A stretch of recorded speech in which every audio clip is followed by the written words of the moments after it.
So, my husband's a federal teleworker, which is different than a remote worker. He's been working from home since 2014.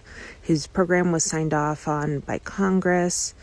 There's a union that has the telework as part of their collective bargaining rights. And we got an email in the night that we have to move. Sounds about the same to me, but let's continue. We have to move our whole lives from New Mexico to we don't know where yet. We don't know if it's going to be DC. We don't know if it's going to be a remote office in Denver or somewhere. And I just feel really sick about it. This is deeply inhumane. Inhumane. Inhumane. We have kids in schools. We have a house that we love. Inhumane. We have a community that we love. Our whole lives are here. And I mean, this is, not the level of trauma that migrants and queer folks are feeling right now, but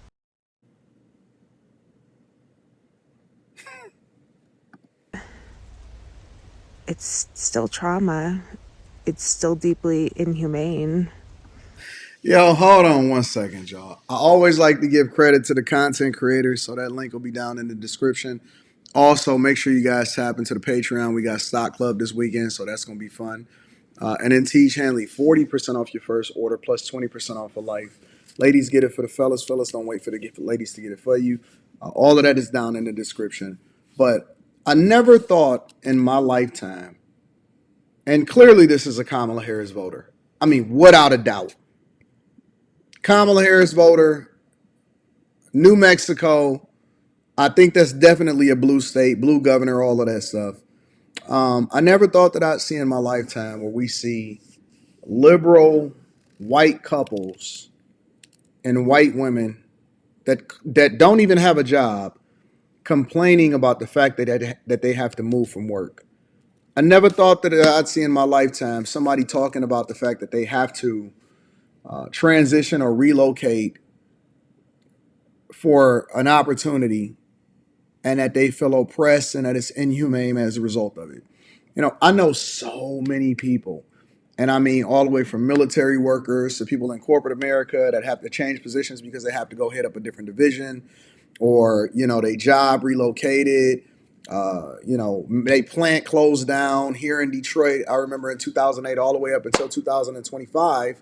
Now, when people had to make sure that they transitioned into a new location just to be able to have a job whatsoever because the economy was so messed up and they didn't want to be without because, it wasn't no other opportunities out there. So they moved to a new plant. They moved to a new city.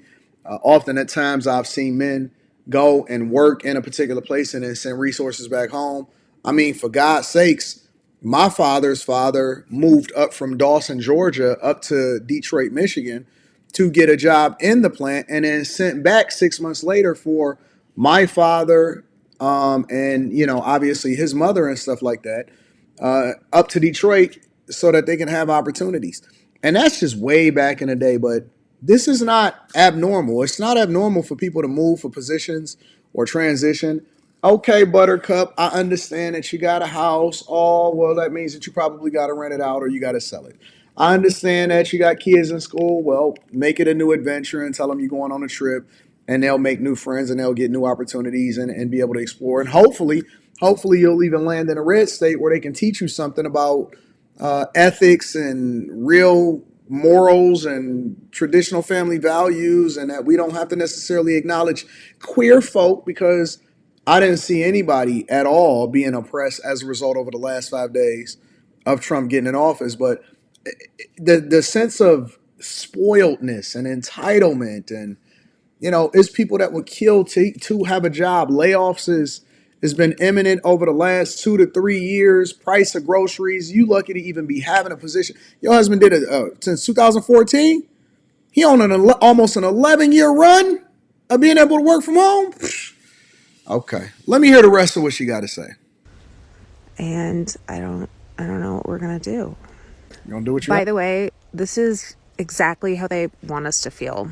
They want us to feel just a deep sense of dread. They want us to feel completely overwhelmed by finding new schools for our children, finding housing on very short notice, because it's just a game to them. They want my husband to quit. And that sucks because he is one of the best employees in his agency. He works for the American people. His job is to help Americans, and he does it. And don't fool yourselves about what this new administration is doing. This is not about productivity.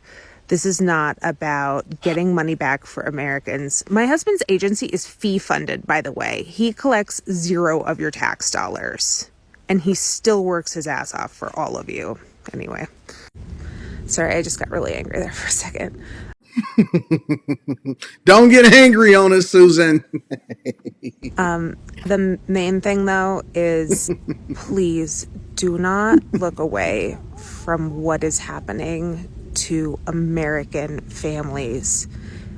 I mean, don't look away from any of it, but this isn't just about migrants. This isn't just about like gender issues. It's not even about reproductive rights. It is about control and power over American families. Reproductive rights. What the fuck does that have to do with saving money by forcing people to either go into the office or quit their jobs because they're not as efficient as they think that they are? Period. The end. It doesn't matter who you are, what you believe, what your choices are. They are coming for all of. Nah, they coming for the people that's lazy. They coming for illegal migrants that's in this country.